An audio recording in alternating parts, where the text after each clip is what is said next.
following is a Comfortably Zoned Radio Network production. Yo, Philly, how you's doing?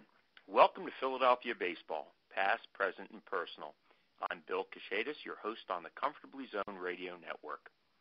The off-season was an especially busy one for General Manager Matt Klentak with the acquisition of catcher J.T. Realmuto, shortstop Gene Segura, through trades, and the free agent signings of outfielder Andrew McCutchen and reliever David Robertson. But many fans feel as if the offseason will be a failure if the Phils don't land one of the biggest free agents still out there on the market, Bryce Harper. With Manny Machado signing with San Diego earlier in the week, the desperation among fans to land Harper has ramped up considerably. Part of the problem is that owner John Middleton raised expectations at the beginning of the offseason when he said that he was willing to spend stupid money to land one of those superstar free agents. Now, anything less than signing Harper will be considered by the fans to be an abject failure. Of course, it doesn't help that Scott Boras is Harper's agent and is set on breaking the 10-year, $300 million contract Machado inked with the Padres. We already know that Boras is bad for baseball and cares very little about the financial state of the game or the fans who end up paying for the players' exorbitant salaries. For all we know, he might already have the Phillies bidding against themselves for Harper's services, since it appears that the Nats, Giants, and White Sox have moved on. In fact, at this recording on Saturday, just after 12 noon, Middleton is in Las Vegas meeting with Harper in what appears to be the finalization of a 10-year deal worth more than $300 million. So we're left to wonder about a few things here. Number one, what exactly has been going on with the Harper negotiations? Two, if the Phillies do in fact sign Harper, is he really worth $300 million or more? And number three, will Harper divide the clubhouse or actually improve the team chemistry? Adam Zielonka, who covers the Nationals for the Washington Times, is here to give us a better understanding of Bryce Harper, his career with the Nats, and what Phillies fans can expect if Harper does indeed sign with the Fightins. Welcome to the podcast, Adam. Thanks so much for having me. Let's begin with Harper's rejection of the Nats' $300 million salary offer last year. What was up with that? Well, we found out, believe it was around November, right toward the beginning of free agency, the end of the baseball season, that this was offered to him on late September, on the last day that the Nationals had a home game, I believe. And it's funny to think back about that now because Bryce Harper was at the ballpark for that final home game of the regular season. The Nats were out of the playoff race by that point in time. He was at the game he was in the locker room 3.5 hours ahead. He had put his uniform on, and it was this big almost performance of, I'm really going to miss Washington if this is my last day. And come to find out later, the team that day apparently made an offer of 10 years, $300 million to him. What was up with that? What was up with his rejection being the question? I'm sure that he and Boras wanted to test free agency and test the market, figuring, especially if you've got Scott Boras in your here, Scott Boras is going to do what Scott Boras is going to do. And they probably figured we could even make more than 300. And perhaps they want to see if the Nats would go higher than that, but it didn't seem like they were willing to. So pretty much it's Boras who's responsible for this long delay in signing, perhaps wanting to play the Phillies off on several other teams, and now that it seems like the Phillies are the only suitors, although we couldn't have known that even a week ago, perhaps having the Phillies bid against themselves, is that what you're thinking? It very well could be that, and I also don't know how much of it is on Scott Boras and how much of it is on Bryce Harper, what he, the player himself, is thinking right now. I was listening here in Washington. My colleague Tom Lavero and his friend Andy Pollin have a radio show down here, and I was listening to them this morning. And Tom reminded me of something back when it was Alex Rodriguez making, at the time record contract of the $252 million contract early with the Rangers.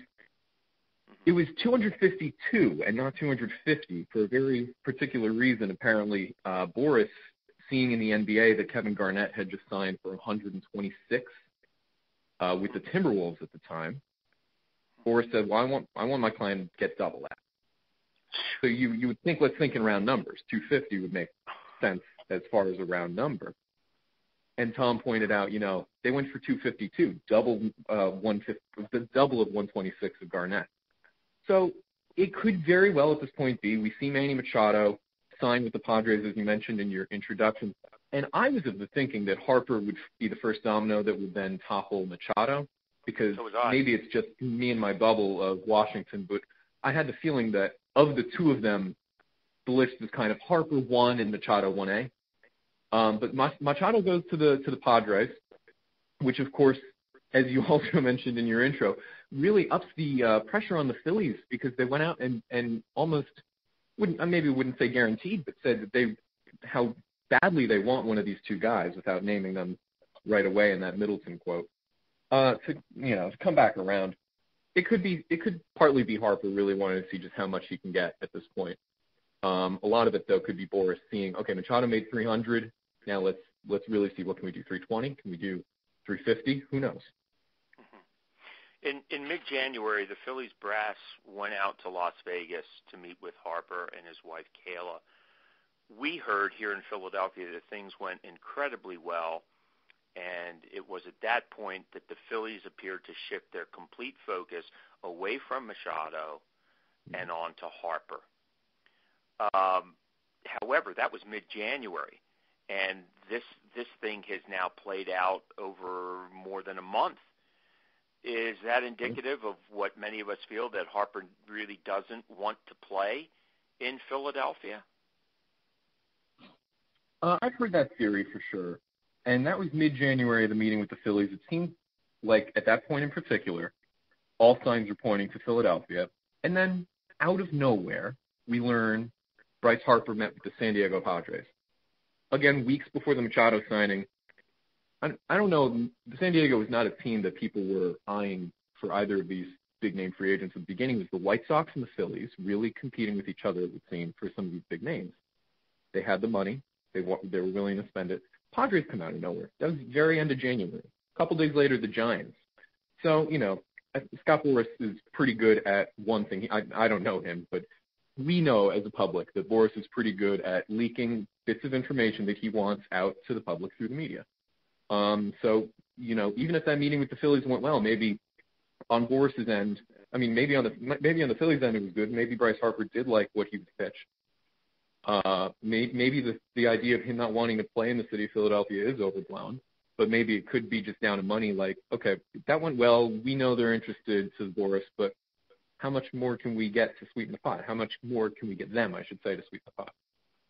Mm-hmm. Let's look at Harper's career up to this point. Harper broke into Major League Baseball on April 28th, 2012 at the age of 19. And during his time as the face of the Washington Nationals organization, he'd been a six-time All-Star. He was the 2012 Rookie of the Year, the 2015 National League MVP, which was also the same year he won the NL home run title and a Silver Slugger Award. But it's also important to note that over those 7 seasons, the Nats have been loaded with talent, and they've never made it past the NLDS in the 4 times that they reached the postseason. That was in 2012, 14, 16, and 17. Why couldn't the Nats make it to the next level when they appear to have had the pitching and an impressive offense led by Harper? I wish I could give the perfect answer to this question, because it really is a question that lingers over Harper's career and lingers in Washington, D.C. Among Nats fans. We've got a team that's making the playoffs, and Bryce Harper, the first time the team made the playoffs since moving to Washington was Harper's rookie year. He's 19. He gets you to win the division. And when he's young and you lose one series, it's a disappointment, but you have hope for the future. Like, okay, he's 19. He turns 20 in October of that season. And we can look forward. And you've also, of course, Bryce Harper was the first overall pick in MLB draft one year, but they also drafted Steven Strasburg, who was coming up along with him, and he was, until Max Scherzer arrived, the ace of the pitching staff. When Max Scherzer arrived, I think that's really when you got to look at the playoff failures and say, why does this keep happening that you can't get over the hump? At one point, they decided to place the blame on Dusty Baker. He had not been there very long, but, of course, he was fired after the 2017 season and their most recent playoff loss. Davey Martinez, I like Martinez as a guy. I think he's a good person and good manager, but in his first season, he couldn't get a team that looked largely the same back to the playoffs. And with Harper playing, in a contract year situation, you'd think that everything should be shooting up toward the top of a division that didn't look very competitive at the start of the season. The Braves came out of nowhere a year early. And then the Phillies had that great run in the second half of the year that made them look like, oh, here come the Phillies now. And now suddenly you look at the NL East and it's a terrific division any way you slice it. But it didn't look like that this time last year necessarily. I hate to use the word choke. I don't want to say there's a choke factor associated with this run of losses, but you do have the guys. Until recently, Jason Worth was the real cornerstone of that team, more so than Harper, just as far as a presence in the locker room and on the field, a veteran guy. Ryan Zimmerman's been here a long time, Strasburg, but especially in the era of Max Scherzer, winning two straight or three straight NL Cy Youngs, and didn't win this year, but boy, he's pitching his arm off, for lack of a better term, and they still couldn't do it. So, to just finish forward a little bit for you, because I know you're a Philly audience and focus on the Phillies, but for this division rivalry of yours with the Nats, they really feel that they, as a team, have pieced together the missing pieces to compete with or without Harper in 2019 by adding Patrick Corbin to the top of your rotation. So now you go Scherzer, Strasburg, Corbin, and Anibal Sanchez as well in the starting rotation. They added another reliever. I'm blanking on that. I think about Rosenthal. Yeah, Kurt Suzuki, who used to play for the Nats as a veteran catcher, who's supposed to be a pretty big upgrade, and Brian Dozier. For all the talk about so many MLB teams not willing to spend money in free agency, the Nats have spent the most of anybody this offseason at $189 million. Does this mean that they're going to be better positioned without Harper? I don't know. You also have to add in somebody I haven't mentioned yet, the rise of Juan Soto, the most exciting player on the Nats right now. I don't want to say could be the next Harper. They have different styles, but he had a terrific rookie campaign and was a Rookie of the Year candidate in the National League. So it would be ironic if Harper signed somewhere else, and 2019 suddenly Washington's able to win a playoff series. They would have to get out of possibly the toughest division in baseball. I want to get your thoughts on that if you think the NL East is as good as I think it is, because I think you've got three really good teams at the top. But it would be pretty ironic if Harper left and then suddenly they can win a playoff series, because it's top to bottom a complete team. I can't point to the biggest weakness necessarily. There are two things that come to mind with listening to what you've just said, dealing with Harper. The first thing that comes to mind is, most players who are heading into a free agent, into free agency, ramp it up in the last year of their contract. And, again, we don't want to use the term choke, and certainly Washington definitely had the pitching and they had the hitting, even without Harper, to go at least get into it. And they didn't do it, and Harper was a special disappointment. Through mid-July, he was hitting just .219. Now, his power numbers were there as it ended up, but that does not bode well for going to another team, because what it says is when the pressure is on, the guy you expect to deliver isn't delivering. The second issue is, is he really a good citizen? I mean, there have only been a few negative incidents that I've heard about during his 7 seasons with the Nats.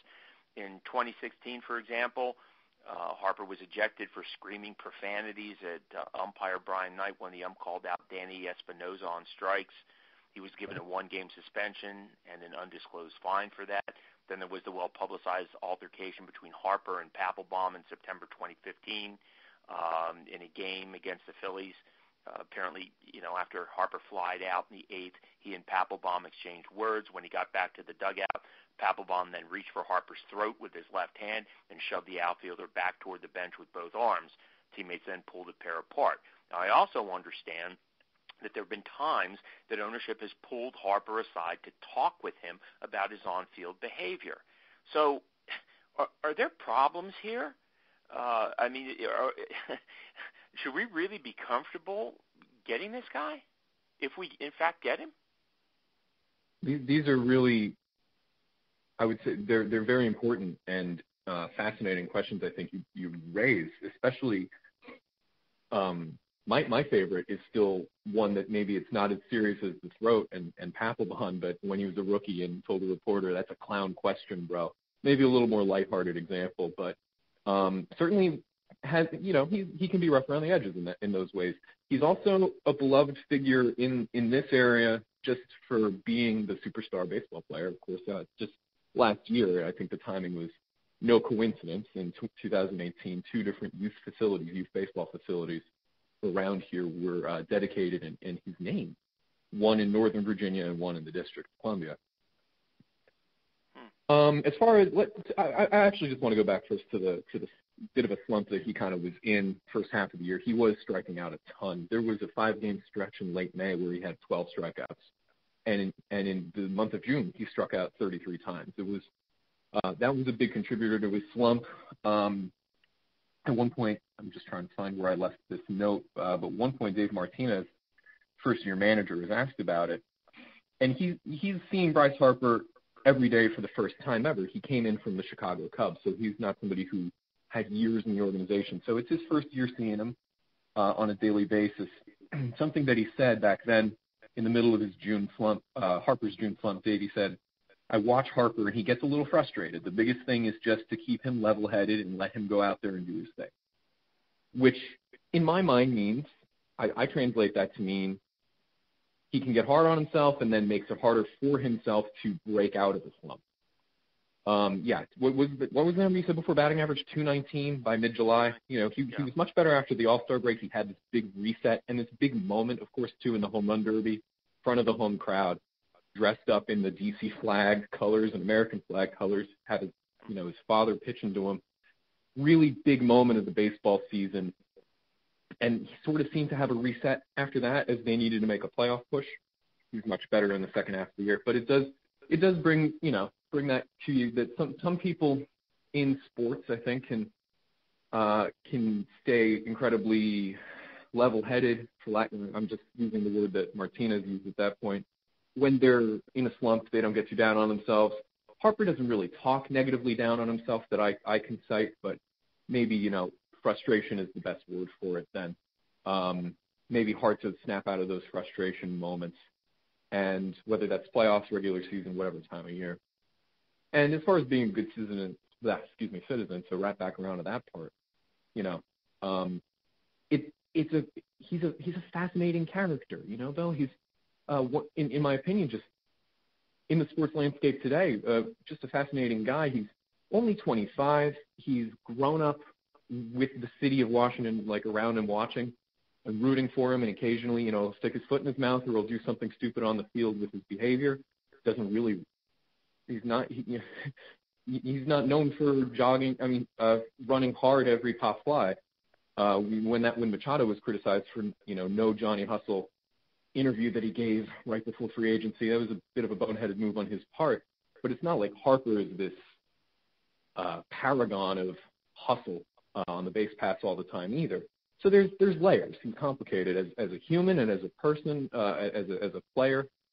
It makes for this whole situation now, what could become the second half of his career, the second chapter of his MLB career, to be all the more fascinating. I don't think, though, that it means the Philly fans should be worried about him. I think Philly fans are going to welcome him, and I think Philly fans are going to boo him when he has a 3-strikeout game, just like Yankees fans did with Stanton in his first month there. when he had a really poor start. I can see that coming. If you're the general manager, I don't know about money. I don't know about does all this mean he's not worth 300? Does all this mean he's worth not even less than that, or 350 if people are throwing the 320 number around, 350 number? I'm not sure. He had a terrific 2015, ironically, in a season that the Nats missed the postseason. But the year he was an MVP, some of those numbers really stand out compared to his career average. He's only a 279 average hitter. It's not his MO to be a great hitter for average. Power is obviously what he's going to bring. When people would compare Machado and Harper, while they were both still available, people would bring up Machado's better on defense. Harper's, your standard outfielder. He'll occasionally have an error. He's not a flashy defender. But to try to tie a bow on all of that, I don't consider him a bad citizen. I consider him a guy who occasionally can show an attitude and occasionally doesn't run out a pop fly, but not for those to become too overblown. The thing is funny to me is that with every passing day of his free agency, because he's been unsigned for about 110 days now this winter, these things get more and more inspected, and I don't think the Phillies fans should overblow them too much. The one thing that is attractive, and I will admit this, is that Harper has a blue-collar style of play, and that should endear him to the Philly fans, especially the clock punchers who dominate the fan base.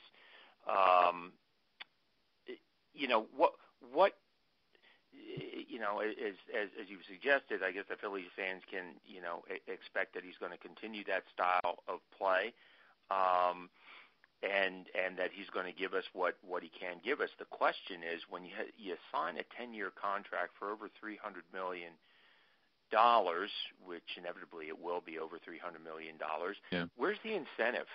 Where's the incentive? And where's the incentive maybe after we have a run and it doesn't work out? Or where's the incentive if the team goes south? I personally think this is a mistake. If we sign him, I personally think it's a mistake. I don't think any player is worth that amount of money. This could blow up in our faces here. It really can. What do you think? Do you think that Harper is worth that kind of money? I think because he's 26 now, he's coming into his 26-year-old season, and you try to project forward and think about the money. I'll leave years alone for a second and just focus on the money. That would be an average value of $30 million a year we would be talking about. Right. So he's got MVP potential. He's won it once. He could win it again. It was weird to me when the Padres were going after him, because if all the Padres have is Eric Hosmer, same thing with Machado a little bit for me, in my opinion. Like, I don't see him fitting on a team and just being a cornerstone, for lack of a better word, for him, here, you're going to really rescue the Padres franchise. We're going to get to the playoffs for the first time in 12 seasons. The Phillies are a completely different scenario in which you have now McCutchen, Real Muto, and Segura. You've added to a team that made this big run last year, and you're getting Nola locked up. The Phillies have so much potential to become one of the top teams in baseball for a long time. Does Harper go along for the ride with that? Absolutely. What incentive he has probably comes down to the playoff performance. He's had some occasionally good individual performances in the playoffs, but for him to get over the hump that the Nats have not been able to get over this decade of winning a playoff series, and every player will say, well, I played a game and win a championship. I don't know how much of this is about the money versus how much of it is about where can I win a championship. And that's what is going to make it all the more interesting to hear Harper speak when he finally does sign with someone, ideally, inevitably the Phillies at this rate. I don't think it's a mistake if you were willing to spend the money on a top free agent. He's the top free agent of the year, and he's still probably one of the 5, 6, 7 best players in all of baseball.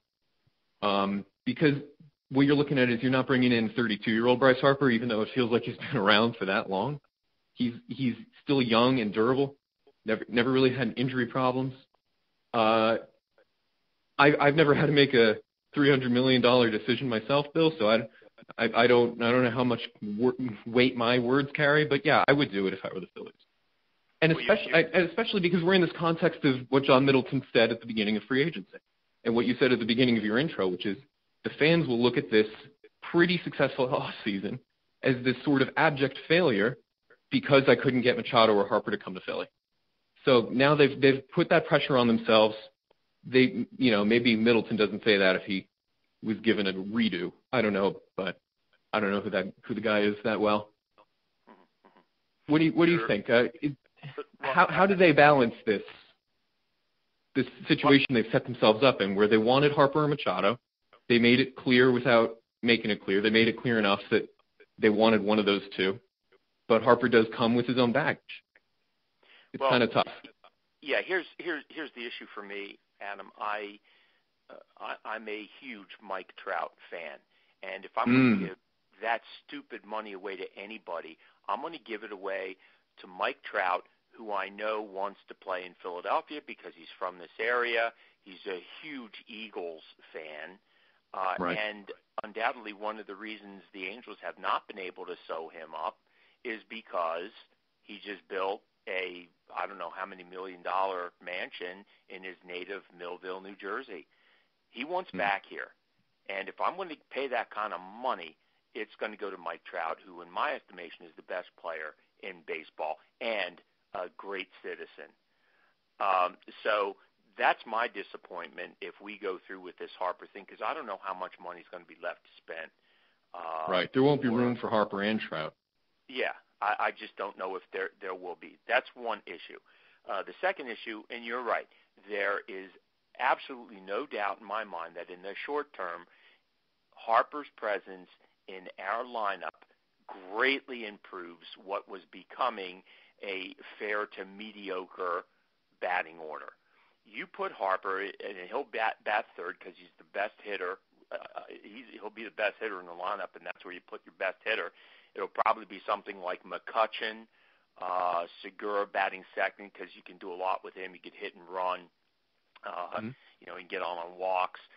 Those guys will get on. Those two guys will get on, and you won't be able to pitch around Hoskins anymore because you got Real Muto, who'll probably be hitting in that fifth slot, and Hoskins is your cleanup hitter. Those first five hitters are just solid. They're absolutely solid. And Harper, only adds to an improved defense. We were one of the second to last in defense last year because now we have a bona fide shortstop. We got Hoskins out of left field.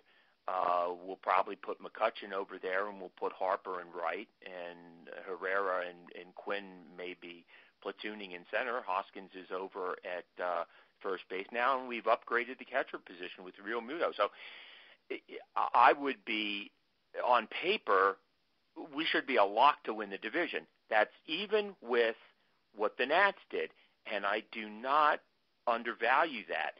I mean, signing Corbin to that pitching staff, which is already phenomenal, was huge for them. And Soto, in my estimation, is one of the upcoming – he's going to be a great star. So the Nats are solid. I don't think as much of the Braves as many other people do. I think down the stretch, the Phillies handed them the division. They deserved the division. Yeah. I mean, it was, who could basically last longer. And the Phillies, if you saw many of those games, would shoot themselves in the foot. I mean, they give up leads left and right, always blowing them. Now, having said that, you got a solid offense built around Donaldson, Freeman, and Markakis there. Right. And, you got some good pitching, and McCann has come back. They re-signed him, or they signed him to come back, and he has worked with some of the older pitchers, and he'd be great for mentoring the younger pitchers. Who knows going to do really the regular catching, Contreras, or I don't know who would be the other catcher, but I don't think they're as good as everybody's saying. And, of course, Miami, in my estimation, the Mets, they're not. They're just also Rans. Yeah, right. Three-horse race.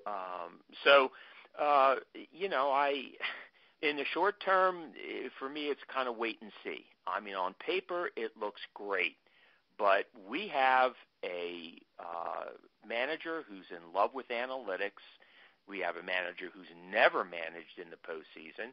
We have a manager who,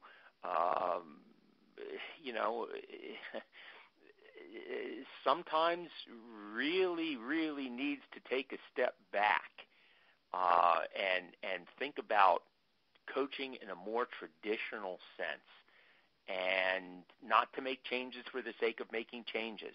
We have a manager who played people out of position. Hopefully that will stop now, that we have bona fide players position to position. But, the whole defensive shift business, stop it. It's ruining our team, okay? I understand baseball is not the same type of game based on strategy as other sports are, but there's a reason for that, okay? And, to impose different defenses, different shifts, different strategies on a game that is not flexible enough to adapt to those things is ridiculous. So the weakest link, in my estimation, is the manager. And I just don't know how he's going to respond when it comes down to August and September. He's probably a real good manager for a very young team, but I don't know if veterans are really going to pay attention to him when it comes to fishing cut base time. So I do have a lot of concerns about the Phillies, and I'm just going to have to wait and see. And you know what? I think the majority of fans are going to wait and see, even with Harper. I mean, they may come out in droves, but losing streaks start, they're going to call for the manager's head. And they won't see Harper with kid gloves either if Harper's there. If we're saying Harper signs there. Absolutely right. Everybody wants him right now. And like I said, when he has a couple of 2 or 3 strikeout games as he's prone to do, which he's shown from rookie year till just last season, he's prone to do it. Or there's a hustle play in question. Yeah, they're not going to treat him with kid gloves at all. And I don't know what Bryce, like you mentioned it before, I don't know what Bryce's opinion of the city of Philadelphia is, and or how much that plays into his final decision. I think your city gets a bad rap a lot of the time about how the fans, sports fans, are passionate. But I don't know. There's too much we don't know. Or maybe you'll publish this podcast and then we'll all get alerts on our phones that it finally happens, because it seems like an inevitability at this point. You're right. One last question for you, Adam. Sure. Seeing what has happened in baseball, now setting the bar at $300 million, what does this mean for the future of the game? There's questions about early on in the off season whether or not the owners were colluding. We know that the players are very happy about the Machado signing, and undoubtedly will be when Harper signs, because now the billionaires are going to have to loosen their purse strings for the multimillionaires. Do you see a strike on the horizon here? It's only worrisome to me because we're 3 years away from the end of the current CBA, and these conversations are already happening. I think maybe I have that wrong, 3 years, but the CBA is in progress. We're not entering the last season of the CBA when you hear about these things, but there's certainly it's not just baseball that's talking about, oh, what's the next labor negotiation? Like hockey and football are having the same couple of kind of questions in the middle of the CBA. But their problems are not the same as baseball's. Baseball's problems, real or perceived, are that there's a handful of teams paying bigger payrolls and wanting to, quote unquote, compete every year, and other teams supposedly don't want to compete because they're in rebuilding mode. And that's the only reason I'd be worried there's a strike on the horizon, because if everyone's digging in their heels so soon right now, because of 2 straight winters of discontent, so to speak, then maybe they're setting themselves up for a strike whether they need one or not, or whether it's a strike or a lockout, some sort of work stoppage because of disagreement. But it seems like the players are the ones who have gripes right now, and the teams owners are just doing what they feel is best for their teams. I think part of this conversation definitely gets overblown, but there also were a couple of teams, at least until recently, the Orioles did not sign a single free agent off season, and they're a team that won 47 games last year and seems to be in desperate need of a rebuild. Like, let's go try to sign new fresh blood and things like that. So I'm no labor expert, I'm no baseball expert, but my main concern for there possibly being a strike in a couple of years is because we're talking about it right now instead of, it's on the horizon, but the horizon is so far away. I think you're right. I think that labor troubles are really only beginning right now. So, Well, listen, Adam, this is great stuff. Thank you. Great insight. And thanks for being with us. I really do appreciate it, and on such short notice, too. Sure, not a problem. I really appreciate you asking me. Glad to talk to you. And thank you, Philly fans, for tuning in. See you next week for another podcast of Philadelphia baseball, past, present, and personal. This is Bill Cachetis, rounding third and heading home on the Comfortably Zoned Radio Network.